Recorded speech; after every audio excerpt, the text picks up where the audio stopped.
Hello, everyone, and welcome to this third FAN Virtual Colloquium on Archival Matters.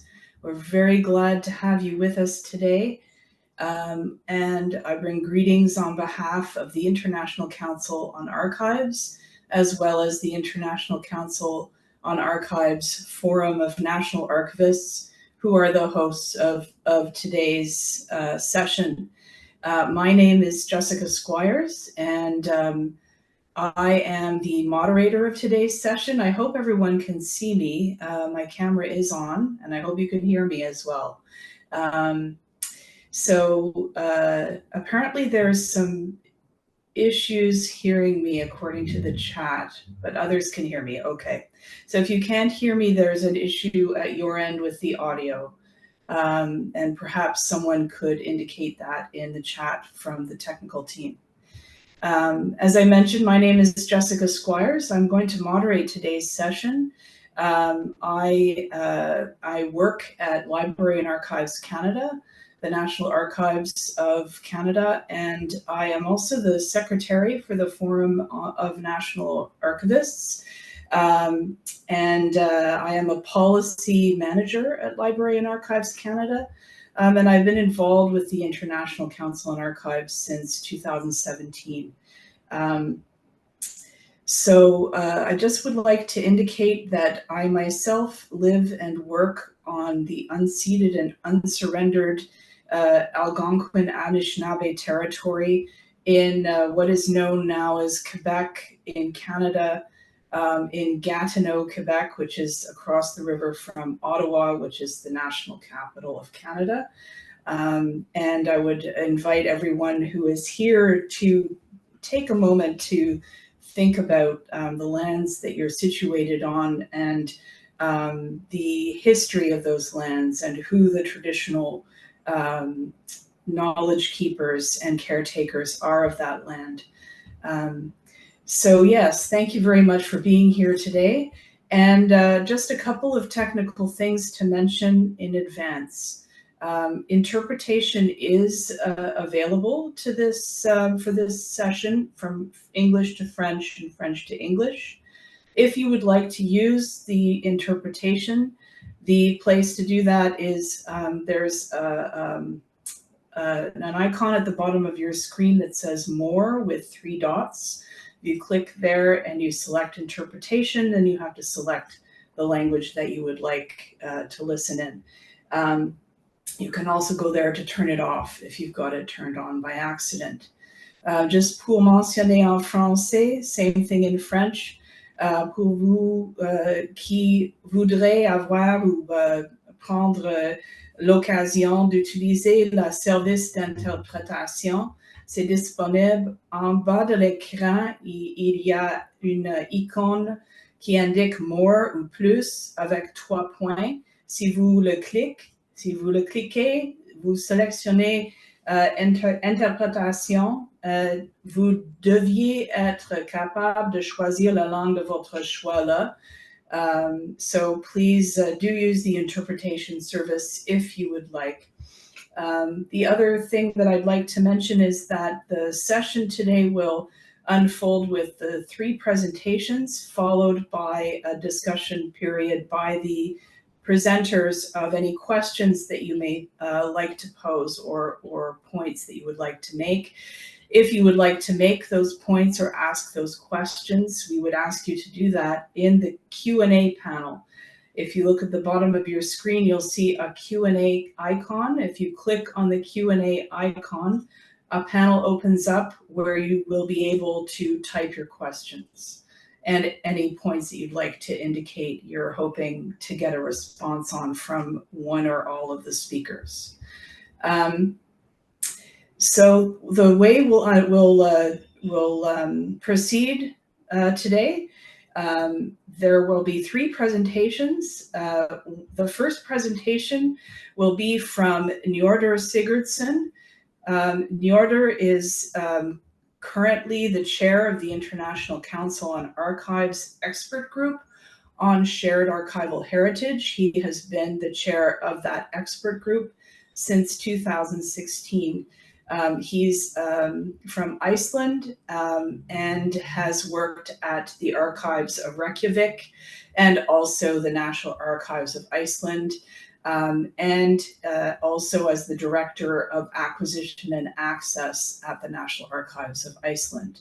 And he's a sectional lecturer at the University of Iceland. He will be presenting on Shared Archival Heritage and the experience of the ICA Expert Group on Shared Archival Heritage, and what the experience has been for that expert group over the last few years, its challenges, and the work ahead.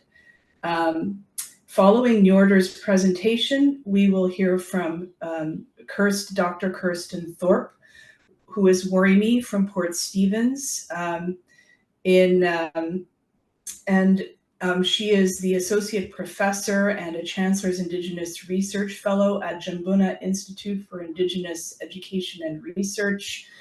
And she leads the Indigenous Archives and Data Stewardship Hub, which advocates for Indigenous rights in archives and data.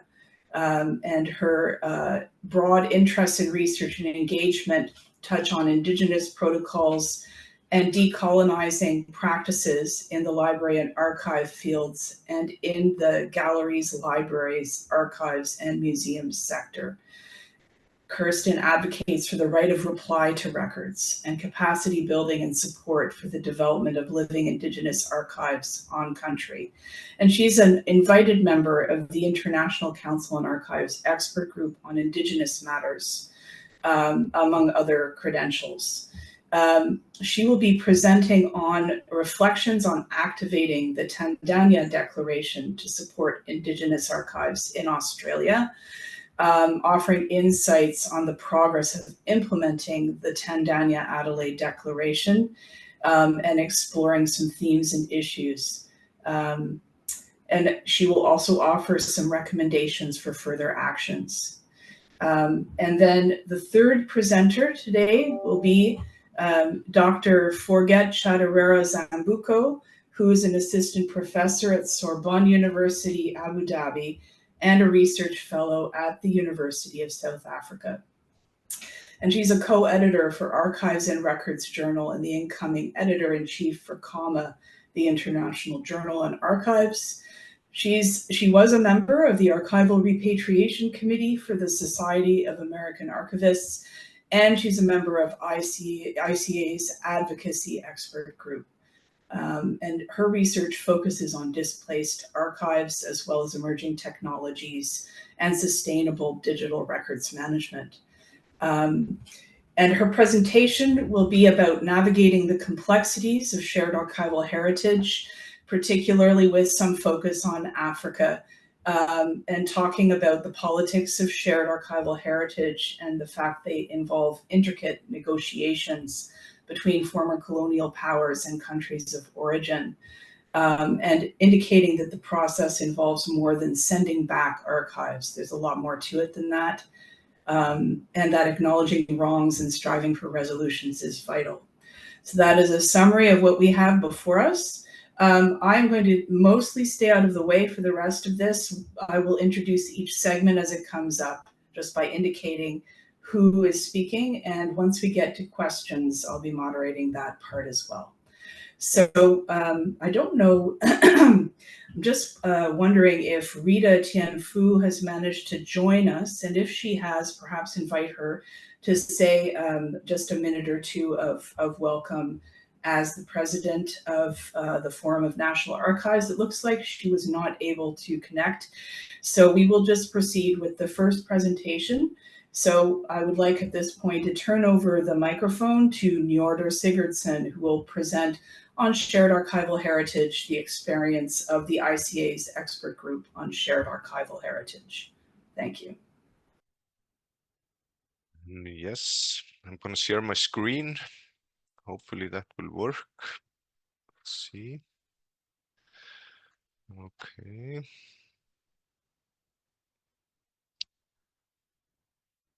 And do you see my slides or?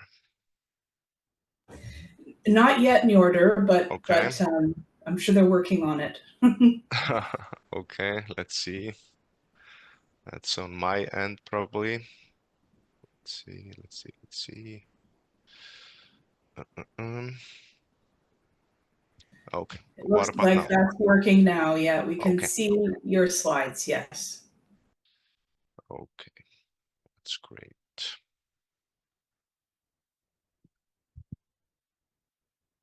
Sorry about that. So you see it? Yes. Okay. Okay. Hello, everyone. My name is Njörður Sigurðsson, and I'm gonna talk here have a short talk about shared archival heritage and the experience of expert group on shared archival heritage, or EGSAH in short. And I would also like to thank you for inviting me to this session. And I think it's a very important topic for FAN members to discuss. The expert group work is to provide a forum for discussion and the resolution of issues related to archives pertaining to the history and cultural heritage of more than one community, country, or region where the custody, ownership, and access is unclear or in dispute, as it is termed in the terms of reference for the group. Causes of archives being in dispute are many.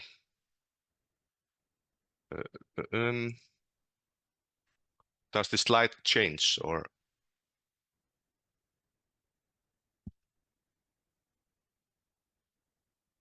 Right. Okay. Yeah, yes, we're on slide 2. It's all good. Okay, good. This has most often happened as a result of colonization, military occupation, because of war or independence, and the establishment of new states.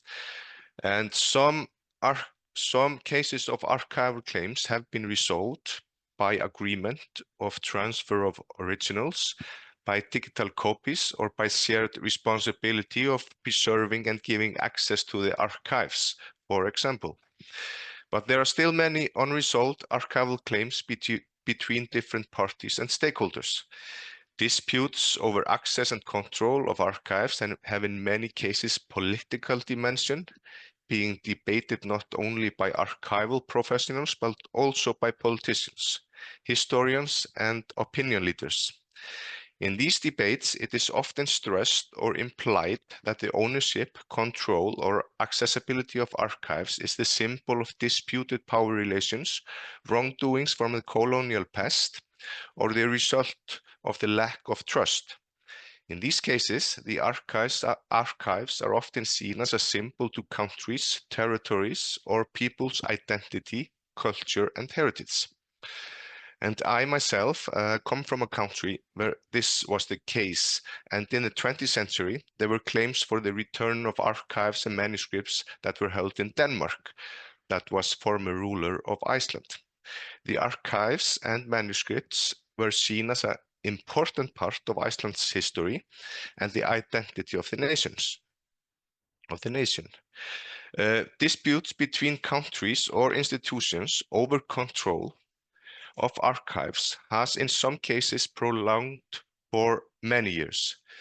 In some cases, even state laws prohibit the transfer of custody to other nations or foreign institutions. Access to these archives is sometimes limited, documents often not being digitized, or only accessible after expensive travels to the repositories or payment of scanning fees. So, cases of archival Le scanning de ces documents. Par conséquent, ces questions sont souvent complexes et sont des cas uniques chaque fois. Chaque affaire est unique. Les concepts de partage archivistique partagé est un concept, une notion relativement récente, et cela est lié notamment aux questions traitées par notre groupe depuis 2016. On parlait d'archives déplacées ou migrées, migrated en anglais, de réclamation d'archives, de rapatriement d'archives saisies, de litiges litiges relatifs aux revendications archivistiques. Et ces termes peuvent décrire différents types de réclamations d'archives lorsqu'il y a des conflits entre les pays, les régions, les institutions politiques ou archivistiques, s'agissant de la conservation de l'accessibilité de ces archives. La notion de partage archivistique, de patrimoine archivistique, suppose qu'un fonds archivistique appartient à l'histoire et à la culture de archival collection. By this definition, shared archival heritage is a concept on archives that are connected to the history and cultural heritage of more than one community, country, or region. Because of that, more than one stakeholder normally has interest on how and where those archives are preserved and how the access to the archives is controlled. By using the concept shared archival heritage, we focus on what we have in common instead of what divides us. And hopefully we are more likely to reach a settlement. It focuses on shared responsibility in preservation and access to archives, but not on the dispute itself. And to reach a truly shared archival heritage, stakeholders should share the responsibility of the preservation of the archives as an invaluable part of their heritage and allow all stakeholders to have free access to the collection and without impediment. And this definition of shared archival heritage does not include if the archives are in dispute or not. It focuses on the content of the archives and if it relates to a cultural heritage of more than one community. But having said that, I do recognize that not all archival professionals think this concept does justice for all cases of archival claims. And in some cases, this is not a concept which describes the matter well, but it's a way to approach many of these difficult and delicate matters that archival disputes are. And in 2016, ICA decided to establish an expert group on shared archival heritage, or in short, EGSAH. The expert group work is to provide a forum for discussion and ultimately the resolution of issues related to archives pertaining to the history and cultural heritage of more than one community, country, or region where the custody, ownership, and access is unclear or in dispute. Members of EGSAH are archival professionals from all over the world, people with experience from archival institutions and universities. The group's tasks include the creation of tools and resources to assist ICA members in identifying and analyzing records of shared archival heritage and to allow access by all stakeholders. I want to emphasize the importance that EGSAH is a neutral body and the group does not get involved in specific cases of shared archival heritage, and we do not take stand with any debating party. The role of EGSAH is to represent all sides of the discussion and give each party the opportunity to state its position and to be heard. And since its establishment, EGSAH has been working on several projects to meet its goals and has mostly been gathering information about shared archival heritage and encouraging discussion about the matter. And here you can see some of the projects EGSAH has been working on. We have done 2 surveys on displaced archives.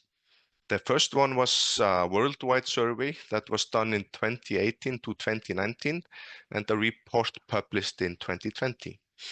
And because of the lack of answers in the 2018 to 2019 survey from Latin America, another was done this year. And we are hoping to be able to publish a report on those about that survey in the coming weeks. EGSAH bibliography on shared archival heritage was published on the ICA website in 2020 and has been updated several times. And there are now approximately 300 items in the bibliography. And EGSAH has also given expert advices to members of ICA in specific cases, and even to governments. One recent from last year is advice to the Culture Board of the Netherlands that was working on archives formed in colonial context. And EGSAH has also participated in conferences and seminars on shared archival heritage all over the world, and in some cases in cooperation with bodies of ICA, for example, CARPICA and EURPICA. And over the past few months, I have been in contact with one of the expert group of ICA about a possible project.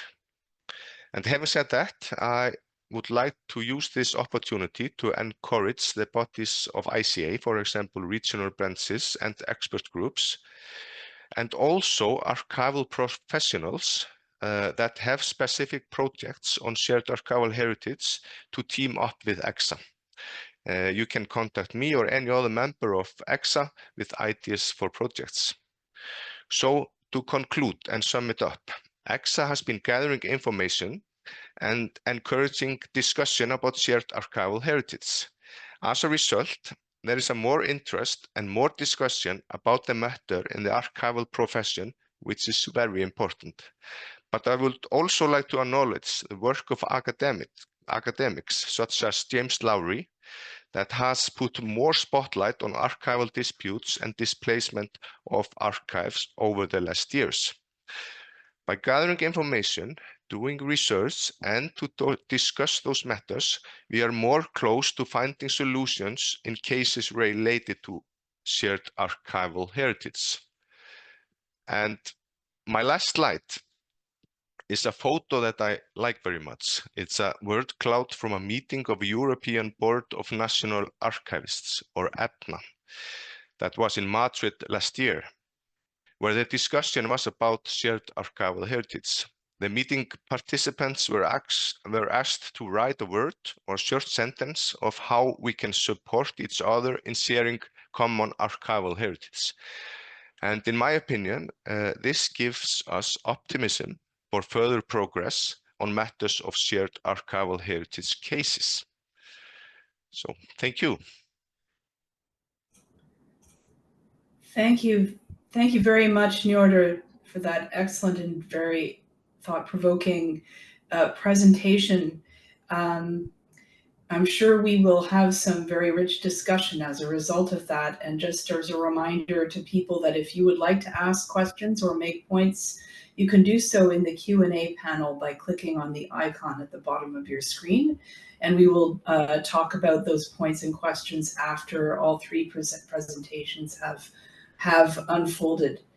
At this point, I'd like to turn the microphone over to Kirsten Thorpe, who will be presenting reflections on activating the Tandaya Declaration to support Indigenous archives in Australia. Kirsten, it's over to you.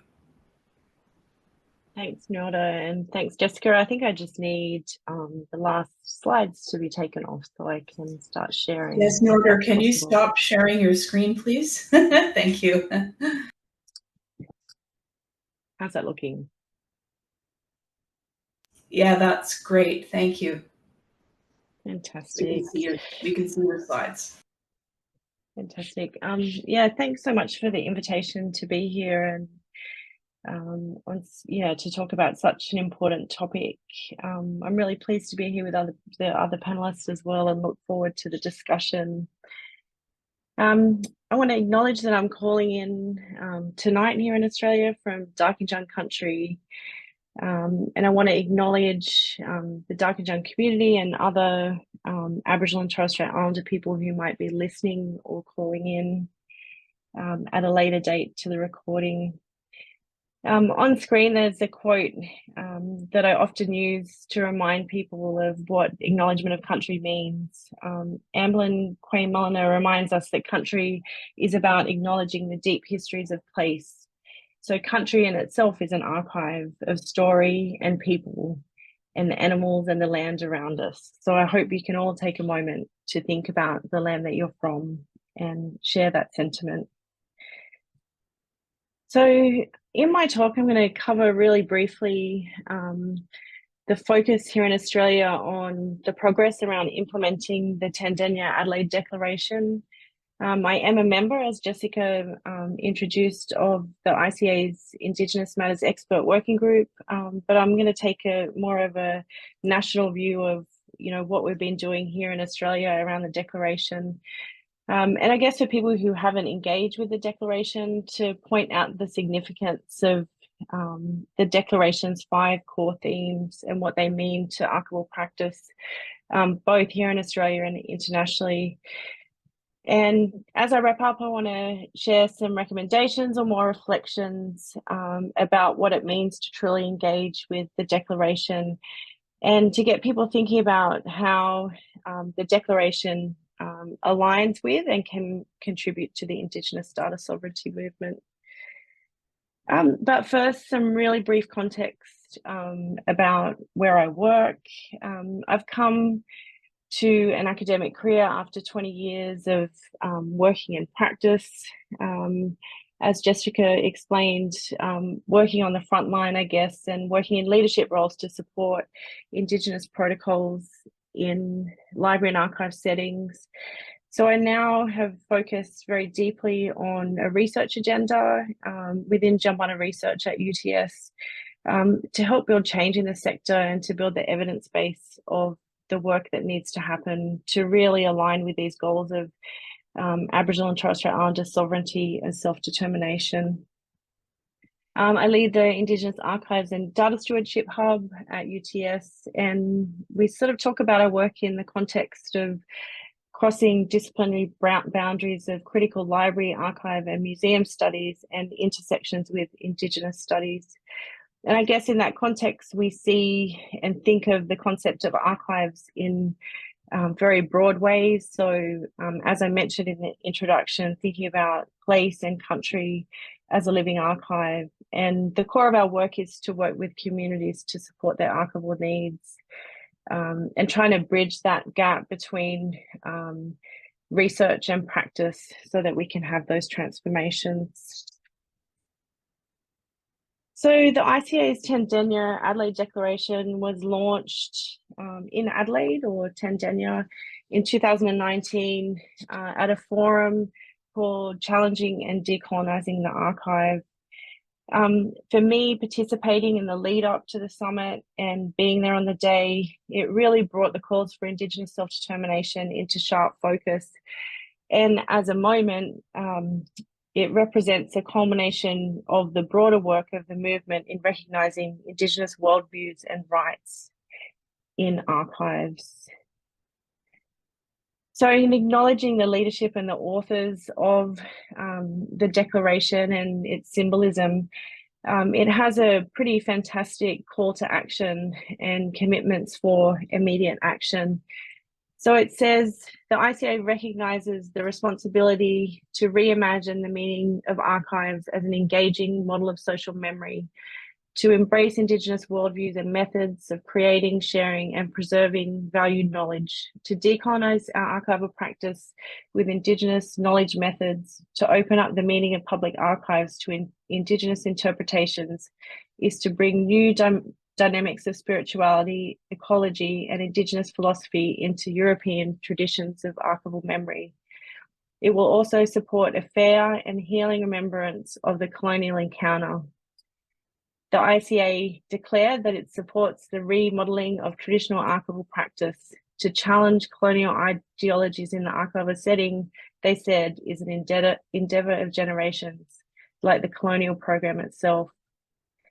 The aspirations of the ICA were to build a new model of public archives as an ethical space of encounter, respect, negotiation and collaboration without the dominance or judgment of distant and enveloping authority. So the Tandaya Declaration has 5 key themes for immediate action that I encourage you all to go and have a look at.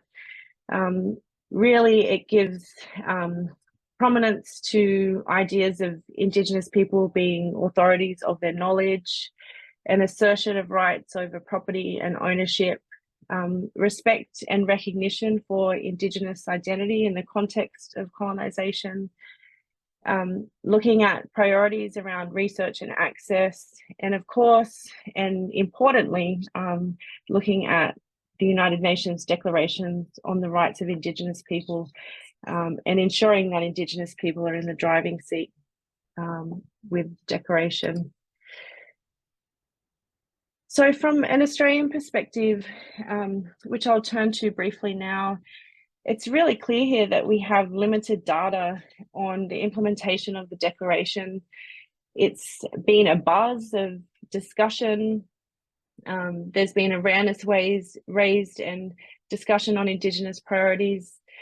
It's been referenced as a key guiding document by the National Archives of Australia in their submission for Revive, which looks at the building of the National Cultural Policy for Australia, and endorsed importantly by the National and State Libraries of Australasia, and referred to as a guiding document by the Australian Institute for Aboriginal and Torres Strait Islander Studies and the Council of Australasian Archives and Records. And more broadly, and probably more prominently, it's been debated and discussed in scholarly research, really helping to generate discussion about what a profound statement and the words that I just read out means for changes of archival practice. Recognizing though that we've had a lot of discussion, and you can feel that people see that Tandanya is a guiding document, a group of researchers across UTS, Monash University, and the Australian Society of Archivists have been working together on a project to collect data on stories of success and opportunities for improvement to the Tandanya Declaration. So later this year, there's a forum taking place in Christchurch, Aotearoa, that'll look at the efforts that have been taken to implement Tandanya in national settings, and we hope to launch the project in Christchurch. And really that will give us an opportunity to gather an evidence base to see where institutions and communities are tracking well with Tandanya, but also, perhaps where we have to put more effort. So one of the most important things in my view of the Tandanya Declaration is the continued assertion of rights of the United Nations declarations on the rights of Indigenous people, and ensuring that Indigenous leadership is at the fore of the work. Some of the critique of the Tandanya Declaration is that it is very centred on institutional context. Professor Sue McCamish, in an article with colleagues in Australia, spoke about the need for it to be refocused into community settings. So one of the things that's happened and really grown in the time since Tandanya was launched, and there is a slight mention of data sovereignty, is what is now a global movement concerning the rights of Indigenous people to have greater governance over data. And again, coming back to these ideas of data and archives being about land, water, and sky, as well as the material culture and records that are produced. And the data sovereignty movement, importantly, is linked to UNDRIP. So I think for the ICA and for the work that we all do in the sector, it's really critical that we see the movement that's in front of us with the Indigenous data sovereignty movement and combine with that. So if I just turn in wrapping up sort of some reflections, I mentioned a moment ago the article by colleagues in Australia that was put together after a panel of the Australian Society of Archivists talking about, how do we activate and support the Tandanya Declaration. And I thought I'd share this quote from Professor Sue McCamish in the presentation. And Sue mentioned that the declaration, in order for it to be made into something meaningful and to transform practice, we need to address difficult questions. And for me, that is about the question of implementation. I know last year there was the forum in Abu Dhabi, and there was discussion about the symbolism of the Tandaya Declaration, which is so critical. But if we look at those questions of implementation, addressing difficult questions has to be something that we do as a sector. And part of that is, as Sue mentions, looking at the settler colonial status quo, which is often buried under the rhetoric of decolonisation and reconciliation. So we have to move beyond the sentiments expressed in the preamble of the Declaration to focus on Indigenous-led transformative action and structural reform. One of the parts in the preamble also says that it's a challenge of decades. And what I would really encourage people to do when they're engaging with the Tandaya Declaration is to consider that our current move of bringing Indigenous knowledge and expertise into the institution to help reconcile and work out tensions in settler colonial record keeping and archival systems may not be the answer, that our current systems can't be fixed if they're broken because of the structural racism embedded in their design.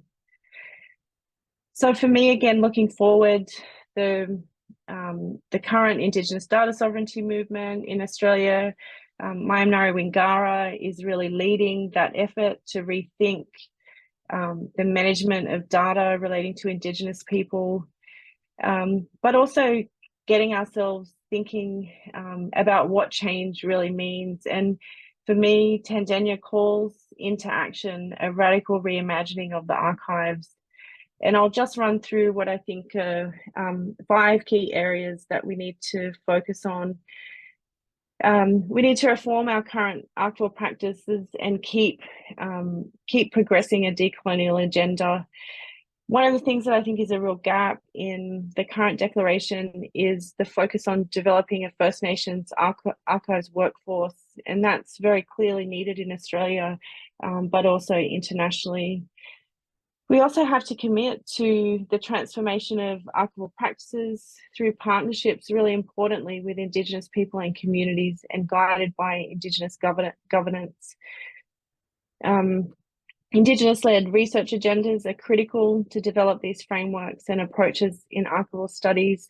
And at the core of all of this work, and I think is so key for the ICA to consider, is both education and a re-education program to support and embed change in practice. So in summary, I think the Tandaya has marked a really significant moment internationally in how the sector recognises Indigenous rights in records.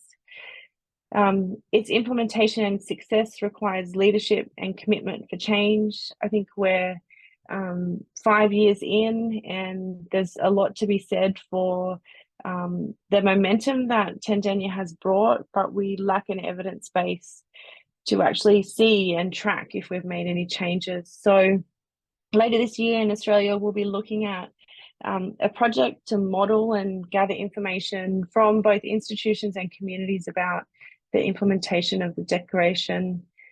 I think, again, just reasserting there are significant opportunities for the ICA and the archives profession to contribute to the Indigenous data sovereignty movement, but really encourage us all to think about the call to action as a means for radical reimagining of the archives. And in order for us to do that, we have to invest in archival research and education. So there's some thoughts on Tandaya in Australia. Thank you everyone for listening. Thank you very much, Kirsten. That was really interesting. I'm really looking forward to discussion both here and elsewhere on that.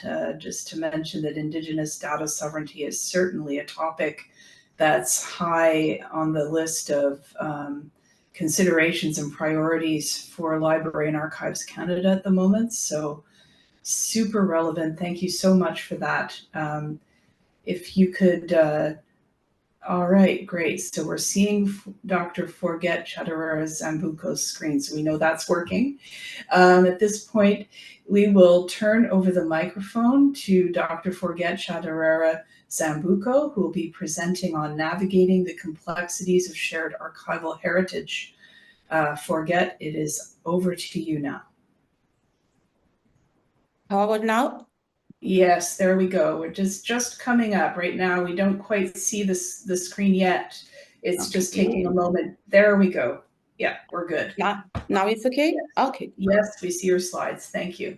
Okay, perfect. How about my video? It seems to be blurry on my side. Sorry about that. Is it okay with you?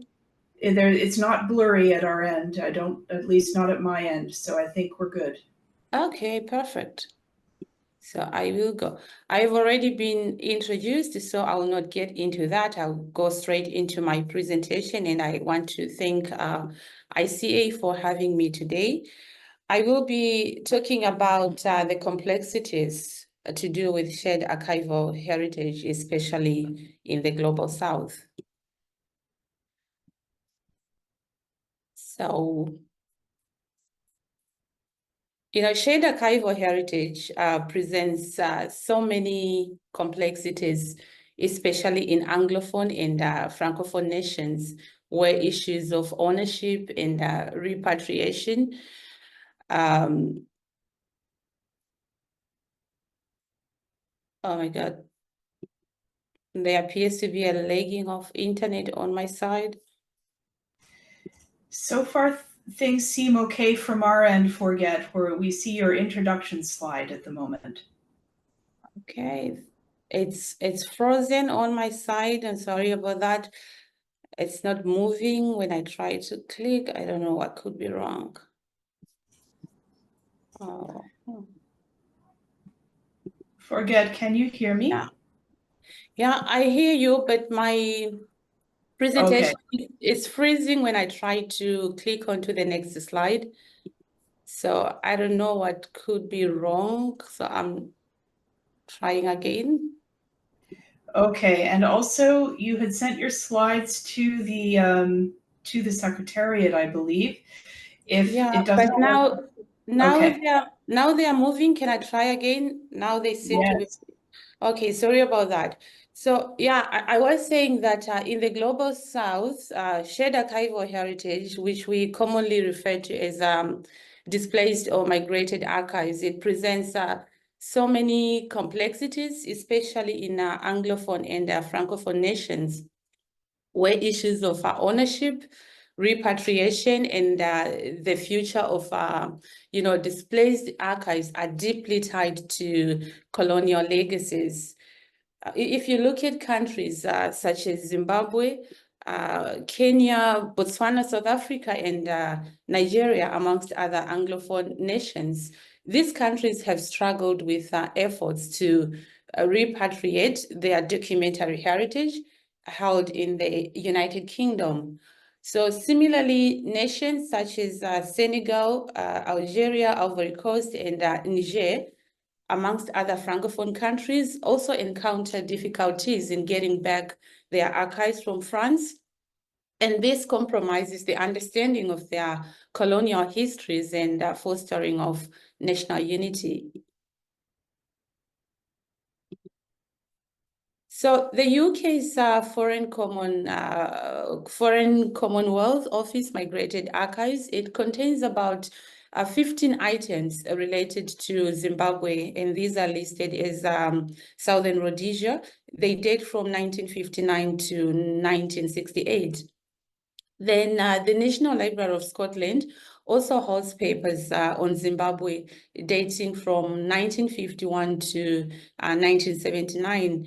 And this collection includes reports on law, society, and religion. So Zimbabwe has been part of broader efforts by African countries to locate and repatriate these records, notably the late Director of the National Archives of Zimbabwe, Ivan Mrambiwa, successfully oversaw the return of Rhodesian military intelligence archives from South Africa. This is according to a study done by Ngwepe in 2023. So organizations like ICA, for instance, and UNESCO have been actively involved in advocating for the return of these archives, like we heard from the first presentation, the great work that EGSAH is doing. But however, despite international statutes and advocacy, many colonial powers have been reluctant to return the records. The Zambuko region has also been actively involved in efforts to address the issue of migrated archives, and they have passed the resolutions and engaged in discussions to promote the repatriation of these records. Njama has wrote quite extensively about this issue.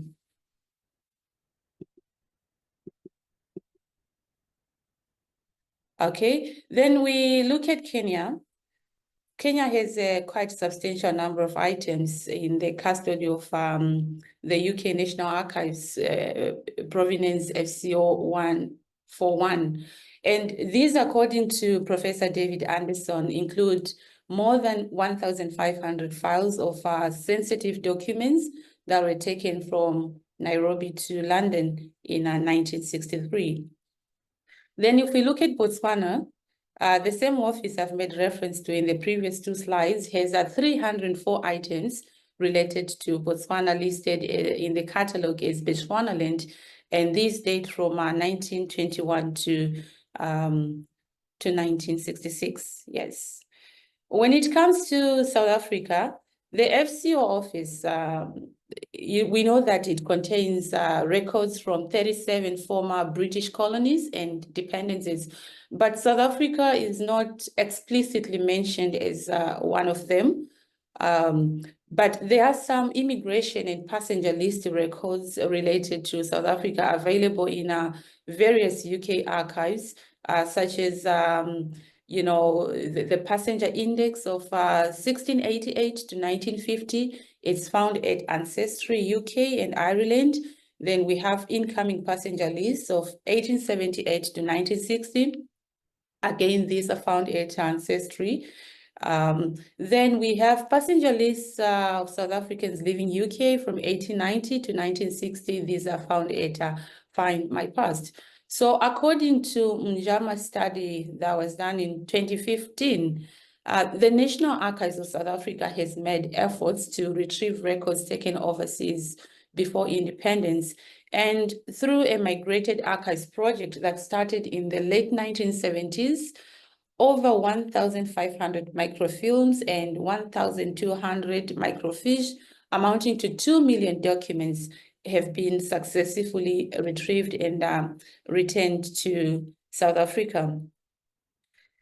Then looking at Nigeria, the FCO office has 413 files that are related to Nigeria, and these files were removed from Nigeria around the time of independence in 1960 and 1967, according to a study by Tim Livesey. So most of the Nigerian files in the migrated archives, they date from the 1950s, but some are from around 1900, and some files even date from after Nigeria's independence in 1960, concerning the 1961 Northern Cameroon split side. So the National Archives in the UK holds the Colonial Office Northern Rhodesia Original Correspondence Series. It's series 446.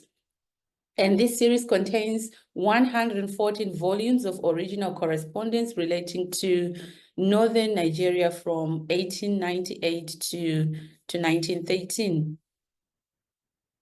Then, so I'm giving you a profile of how much of these archives are being held in the UK with a particular focus of Anglophone and Francophone countries. And after this overview, I'll get into a discussion of how repatriation discussions have been held and if success stories have been recorded elsewhere. So now I'll look into Senegal. And with the case of Senegal, which is an example of a Francophone country, while some archives remain in Senegal, a significant portion was transferred to various locations in France during decolonization, with the majority now housed in Aix-en-Provence. French authorities removed many archival records from Senegal beginning 1961 and continuing through Senegal's independence in 1962. So French authorities shipped thousands of cartons containing tons of documents from Senegal to France. And some archives from the late 1961 to 1962 ended up in Paris, either sent directly to the French National Archives or integrated into various ministry holdings. Then in the Ivory Coast, the historical context of French colonization in this country is crucial for understanding the motivations behind the removal of archives. As noted by one historian, Pierre L. van den Bugad, the French colonial administration systematically dismantled local governance structures and imposed their own systems, often resulting in the dislocation of cultural practices and artifacts. So the removal of archives can be seen as part of a broader strategy to assert control over Ivorian identity and history. And this aligns with the arguments presented by scholars such as Susan Sontag, who contend that the act of archiving is inherently political, shaping collective memory and identity. Then the history of colonialism in Niger is marked by the imposition of foreign governance, cultural practices, and economic exploitation. You look at scholars such as David A. Chappell, argued that colonial powers systematically dismantled indigenous systems of record keeping and knowledge production, replacing them in Western bureaucratic structures. The study was done in 2019. So this transition not only disrupted local historiographies, but also led to the physical removal of important archival materials. The colonial administration, particularly during the French occupation, confiscated documents, manuscripts, and artifacts that were deemed valuable for their historical and cultural significance, of course. So last but not least, I'll look into Algeria. Enfin, et non des moindres, j'aimerais parler de l'Algérie. Selon l'Algérie, les archives qui auraient été transférées sont importantes. Certains archivistes prétendent qu'environ 200 000 cartons, qui supposent un poids d'environ 600 tonnes, ont été transférés. Mais les officiels français, cependant, eux, évoquent le rapatriement d'environ 53 000 cartons, soit 150 tonnes.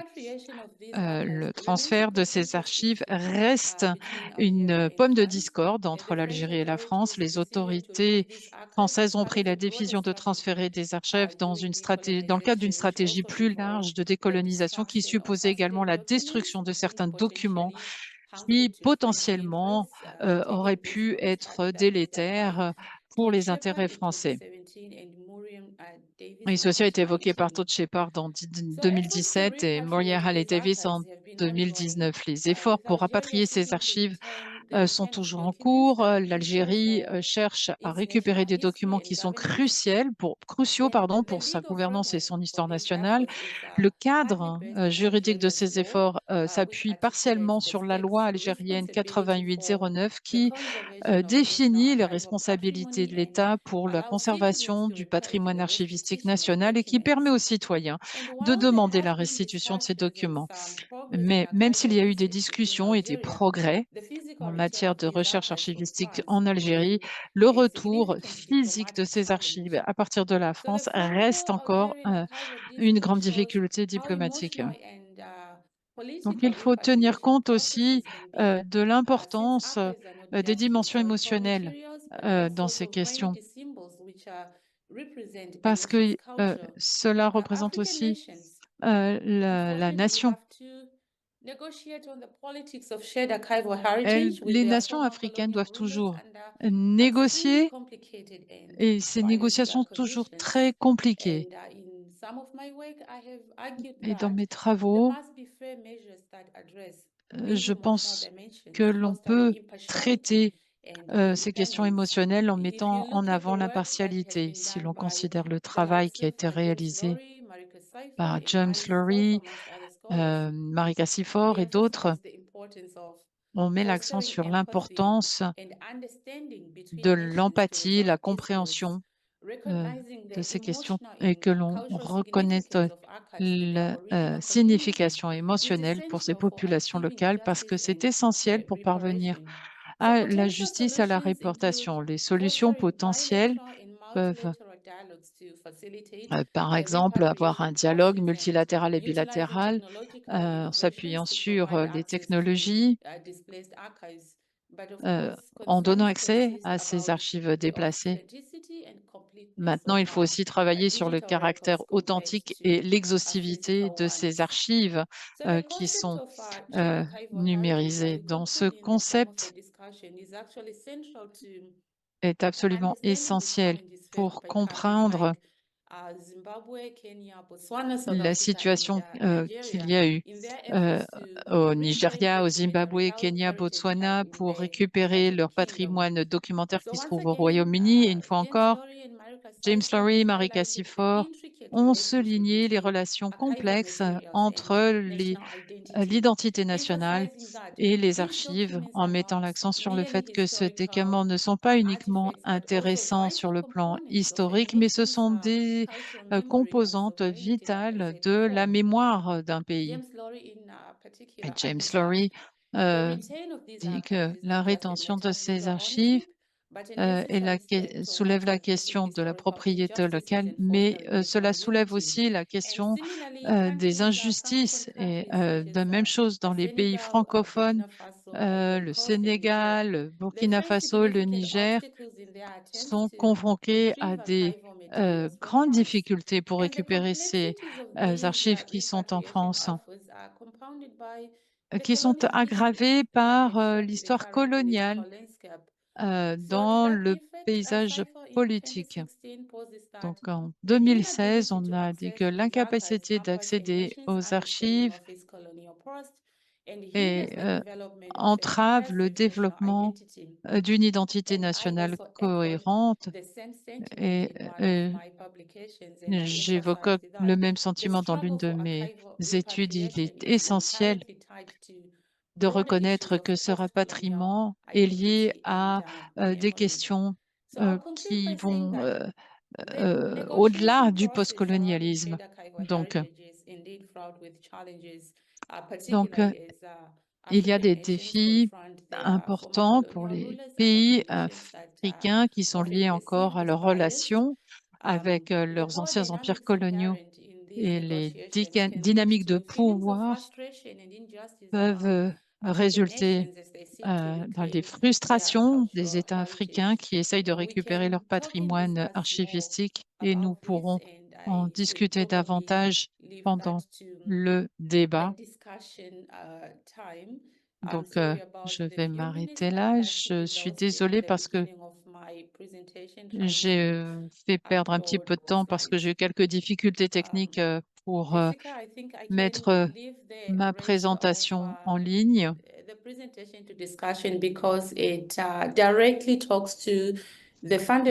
Donc, en fait, ici, avec cette question, ces questions qui apparaissent ici, si vous voulez en savoir davantage sur ces questions, nous pourrons les discuter beaucoup plus avant au cours du débat. Je vous remercie de m'avoir donné la parole. Merci, Forget. C'était un exposé très intéressant avec beaucoup d'informations concrètes. Et je vois que dans le chat, il y a des échanges de points de vue. Si vous souhaitez que nos orateurs, oratrices répondent à vos questions, vous pouvez peut-être poser vos questions dans la boîte QR de façon à ce qu'on puisse récupérer l'ensemble des questions. Alors déjà, à ce stade, nous avons quelques questions. Certaines peuvent s'adresser à certains. The first question it's from Carmen Luende. Is it possible to get guidance on how to promote Indigenous archives and how to conduct actions to rescue Indigenous archives when starting afresh? I wonder if any of the panel might have some thoughts on that. Perhaps if you do, then please go ahead and respond.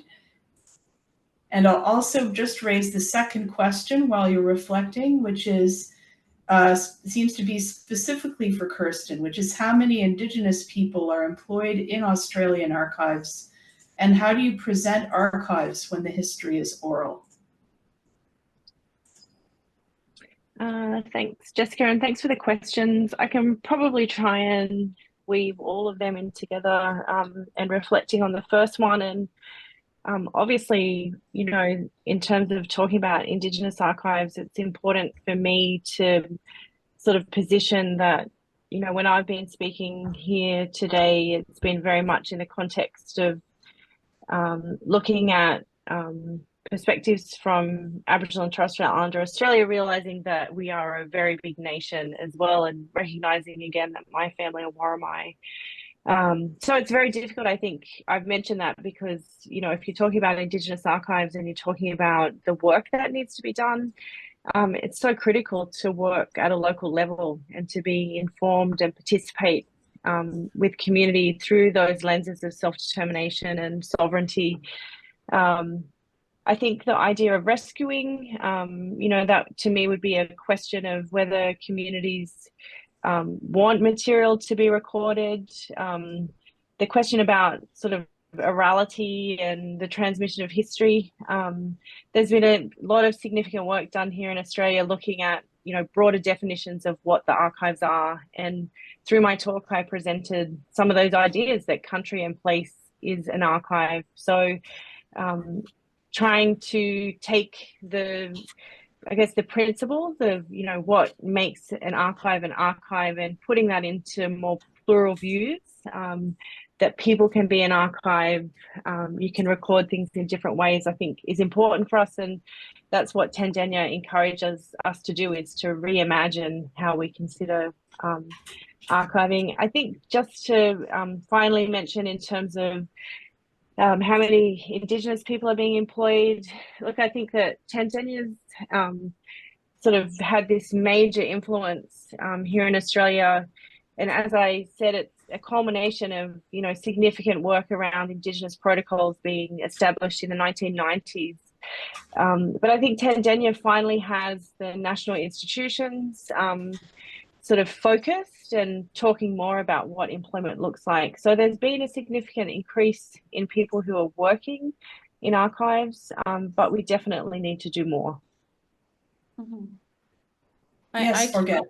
Yeah, sure. I can also quickly respond to the first question on how to promote Indigenous archives by making reference to a very popular concept that has gained momentum in my home country, Zimbabwe, where the National Archives is taking a lead in establishing what are called community archives. So what they are doing is to visit provinces in the country. I don't know what they will be called in other countries. Some countries have counties, states like that, but they go out to communities and erect. De se rendre sur place et ainsi on peut promouvoir les archives autochtones, tout centralisé dans une entité unique qui se trouve généralement dans la capitale du pays concerné. Donc voilà pour apporter un élément de réponse à la première question pour compléter la réponse de Kirsten. Merci. La question Alors, la question suivante, Abigail Bernard, pouvez faire un commentaire sur le fait s'il y a eu un que impact le de la non-rapatriement des archives africaines sur les questions de dossiers, citoyenneté en France et dans des en pays comme la Grande-Bretagne, France ou comme par exemple l'Angleterre, les affaires relatives à la Windrush. nationalité. Elle pense surtout au cas Windrush en Grande-Bretagne. Donc, en fait, cette question concerne davantage ce que moi j'ai dit lors de ma présentation et à mon avis, je n'ai pas peut-être des exemples tangibles pour répondre à la question posée, mais il me semble qu'il y a des personnes qui sont désavantagées par rapport à une situation où on a besoin de dossiers archivistiques pour prouver votre identité ou pour prouver que vous êtes propriétaire d'un bien. Et dans des cas comme ça, des cas où les dossiers sont à l'étranger et vous n'y avez pas accès dans votre pays, là, effectivement, ça met en question les droits bédus. Et surtout, dans des cas importants tels que celui que vous avez cité dans votre question, j'ai l'impression que la personne qui a posé la question a peut-être des exemples de la manière dont certaines personnes auraient été largement désavantagées à cause de l'absence sur place de dossiers qui auraient dû être accessibles, mais qui ne le sont pas, parce que le processus de rapatriation n'a pas réussi. Comme je l'ai dit lors de ma présentation, malheureusement, les négociations qui sont en cours sont souvent biaisées parce qu'il y a des instruments juridiques qu'il faut employer. Ce sont des instruments qui ont été mis en place par les personnes auxquelles nous sommes obligés de nous adresser pour essayer de récupérer les dossiers en question. Merci, Forget. Prochaine question, quel rôle, including India, to get back their documentary heritage from their former colonial masters? Perhaps that is something for Njörður to try to respond to. Yes, thank you for the question. As I said in my presentation, the role of EGSAH is to provide the forum for discussion about those matters, and also to create tools for members of ICA, hopefully to settle disputes on archives. I think it's good to discuss, and we should always do that, what role ICA should have in those matters. And if ICA is supposed to get involved in certain cases, for example, I think that is something that we have to discuss, and ICA has to decide in a wider, yeah, they have to decide that. That is not something that EGSAH can actually decide, because it's a part, it has a political dimension, and as I said, also we are a neutral party and we do not take sides, and our job is first and foremost to provide this forum for discussion and to create tools. But if we were supposed to get involved in certain cases, that is something that ICA has to decide, I think. Thank you, Njörður. Yes, so that was the perspective of the expert group that Njörður is the chair of, and the ICA as a whole has not so far had a discussion about taking such a role in these situations. All right, the next question is, I would like to know if EGSAH will have the interest to facilitate an assessment of shared archival heritage between Anglophone Africa and the United Kingdom, which is slightly different of a question, perhaps. Yeah, I can answer that EGSAH is always up for cooperation on shared archival heritage, displaced archives, whether it's surveys or some assessment work. So we would look into that positively, I think. Thank you, Njörður. And I believe Njörður posted some contact information in the session chat. So perhaps it would be a good idea to post it again, Njörður, so people don't need to scroll up and down looking for it. The next question is, given the reluctance of former colonial powers to return archives, which has made the process challenging, how feasible would it be to explore mutually beneficial solutions? One such option could involve nations digitizing the archives and sharing copies. This might be worth considering. I think that any of the three panelists might want to weigh in on this one. Yeah, it's a discussion we actually once had in one of these forums. But, well, it does help to an extent, but in a way, it also even further distances the people away from their heritage, especially if the physical copies are to remain in a foreign land. You know, there's a research that was done where the researchers reached out to the archivists, to researchers and other people at large, and the sentiments were so strong in the need to have the physical archives being retained, and the argument was that there is more to an archival material than just the contents, and if you are to have the records presented in a virtual or digital form, it doesn't satisfy that need to have your cultural heritage back.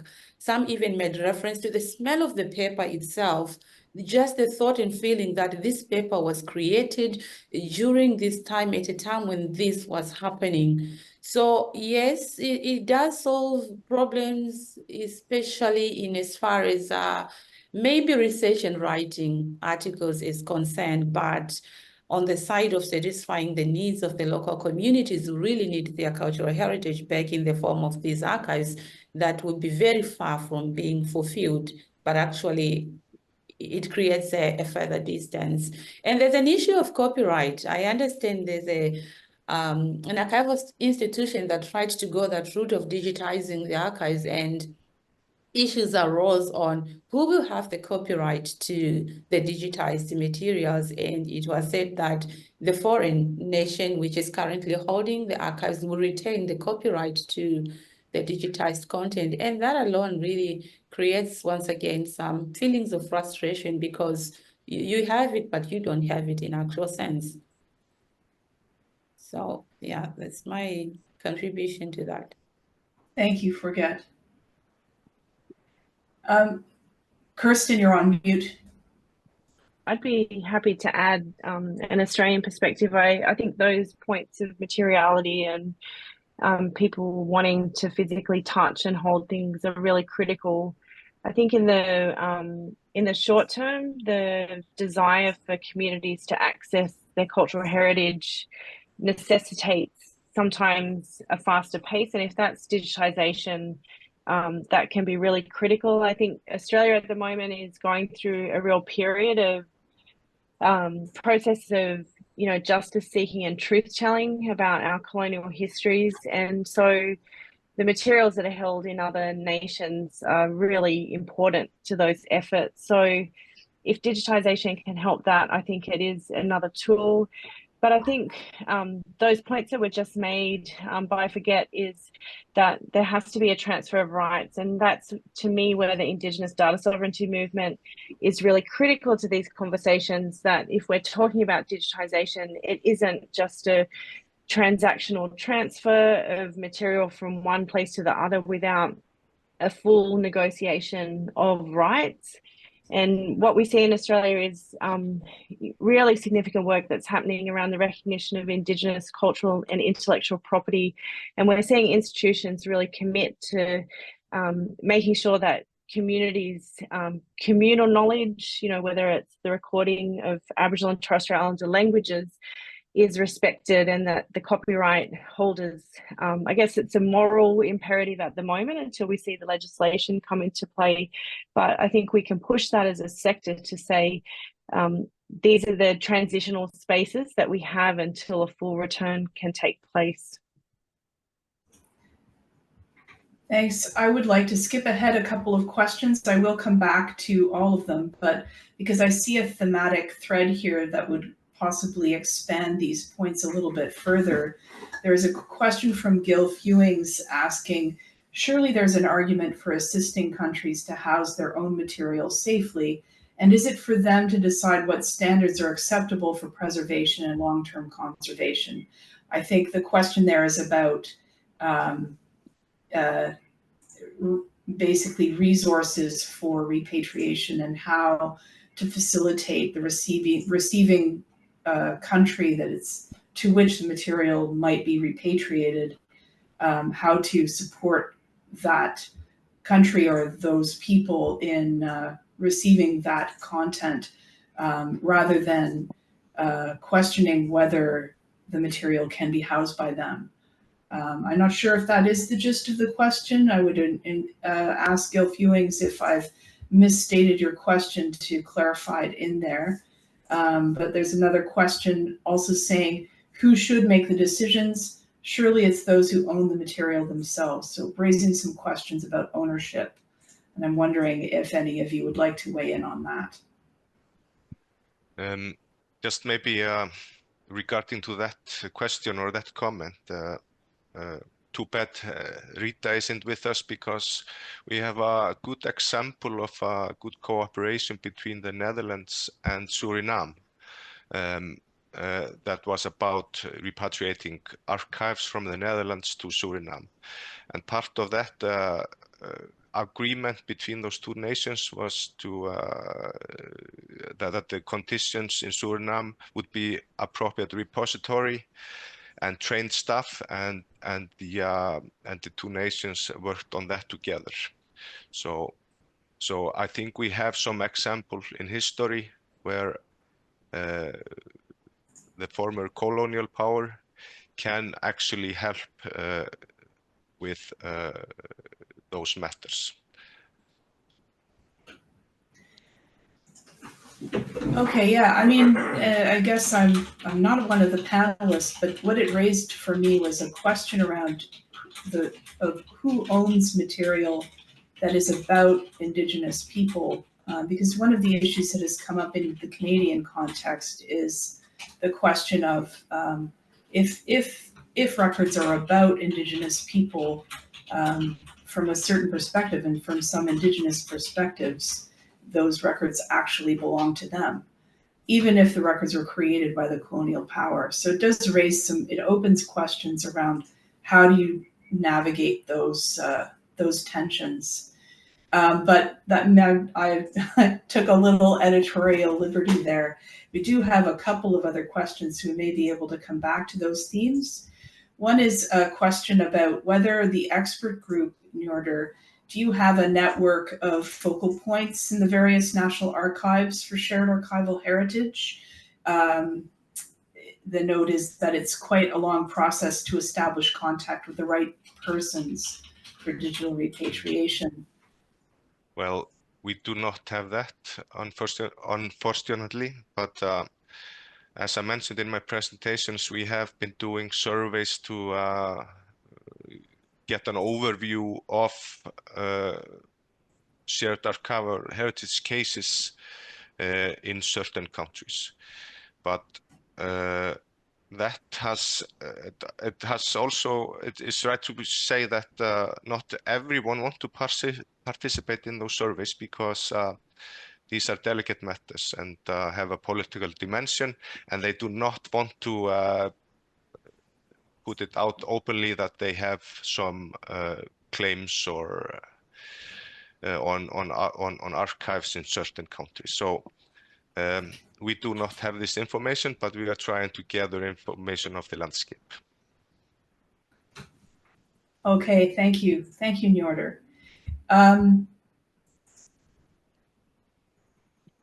I think at this point we have dealt with most of the questions that have been raised, and we're drawing close to the end of our time today. I would like at this point to ask our three panelists if you would have any closing remarks that you'd like to offer. Perhaps there were themes in your presentation that you didn't have time to fully explore. If you could take 2 or 3 minutes to do that now as we come to the end of the session. And I would leave it to you to say who would like to go first, if anyone.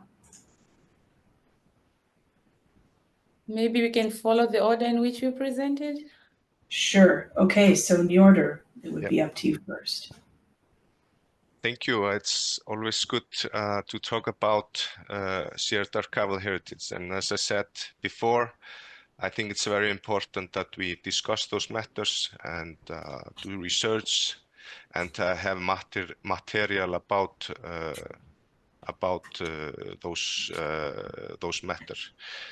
And I would also use this opportunity again to say that EGSAH is always up for cooperation about shared archival heritage. We have done those surveys, we have done those bibliographies. So we would like to team up with experts on certain cases to have more experience and encourage discussion more. So that's it from me. Thank you. Thanks, Njörður. Kirsten? Thanks, Njörður. Yeah, for me, I just want to reiterate how significant the Tandaya Declaration is for the sector. It really does urge us to rethink the traditional approaches that we assume frequently in the work that we carry out in practice. And for me, as a researcher across Indigenous studies and library and archival studies, I think that there's a lot of scholarship that can actually feed into the work that's happening. One of the priorities that I think is really important for us to do, and why I'm always interested in the work of the ICA, is to see how we can work across the expert groups, across the communities of practice within the ICA to actually tease some of these ideas out. Tandaya calls for that difficult dialogue, and it's been really good to hear about the other expert working group being committed to that kind of discussion. I'm really keen to have more conversations across the Indigenous Expert Working Group with FAN. I know in Abu Dhabi, when I went and heard of the return work that was happening to other nations, I thought, you know, wouldn't it be amazing for Aboriginal and Torres Strait Islander communities to have the same opportunities? So I think some of those sentiments around transparency and the work that's happening, you know, I'll certainly filter out the survey. I think the one challenge for us is that, you know, it's been touched on in the panel, is this work impacts people, their livelihood, people's sense of identity and their health and well-being. And that's a lot of the research that I've been doing in Australia, is looking at, I guess, the harms and dangers of the archives if we don't commit to you know, reforms and transformations to support those community archives. So we have to work sort of respectfully to make these changes, and be aware that you know, for us in Australia, people affected by removal policies, members of the stolen generation survivors, and people who are fighting to revitalise language need access to the archives now. But it's not only that, we have to, Natalie Harkin in Australia always talks about putting the spotlight back on the state, and I think we need to always remember that these records are actually about, you know, the colonizing nations taking responsibility for their actions. So we can't always have these sort of views of these are Indigenous archives and basically be thinking about a return that doesn't share those responsibilities of those actions. So yeah, I guess for me, there's a lot of critical work to do, but discussions like this sort of help us all to see, you know, internationally, that there's lots of good people doing really significant work. So yeah, thank you. Thank you, Kirsten. Forget. Yeah, thank you, Jessica. So I would want to end by saying that the future of shared archival heritage in Africa hinges on ongoing dialogue, the technological advancements, and a commitment to addressing historical imbalances. You see, the reclamation and reshaping of archival heritage and historical narratives are not mere academic exercises. they are vital components of a national identity and a cultural sovereignty. I will reinforce on this aspect. So by prioritizing the emotional and cultural dimensions of archival heritage, African nations can assert their agency in the repatriation process.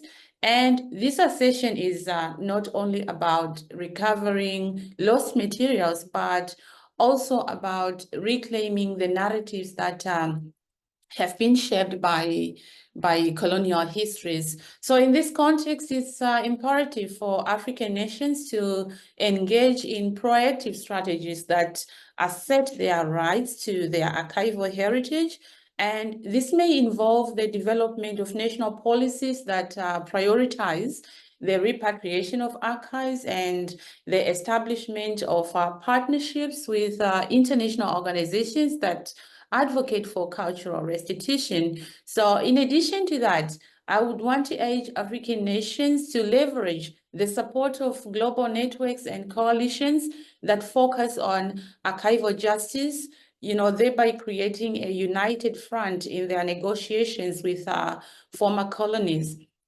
And because somebody asked about how to promote Indigenous archives during the Q&A session, I would want to also add that the involvement of local communities in the repatriation process is very important. We need to engage with communities that hold a vested interest in the archives, to ensure that the repatriation efforts are grounded in the needs and aspirations of those most affected by the loss of their cultural heritage. So what I'm saying is that community-based initiatives can actually foster a sense of ownership and agency, thereby empowering, individuals to participate in the reclamation of their history. And in the end, this participatory approach not only, enhances the legitimacy of the repatriation process, but also contributes to the broader goal of fostering national identity and cultural pride. So I would want to end by saying that. Thank you, Jessica. Thank you, Forget. Thank you again to Njörður, Kirsten, and Forget for your presentations today. Thank you to everyone who was here to attend our virtual colloquium today. And before we close things off, I'd just like to draw everyone's attention to the next ICA Forum of National Archivists Virtual Colloquium, which will be in November of 2024 on climate change, sustainability, and national archives. The details of that are to come soon. I believe the link to the page where you can find the information on that session when it becomes available was posted in the chat. And thank you all very much again, and have a good remainder of your day wherever you are, and we hope to see you soon again. Thank you. Thank you.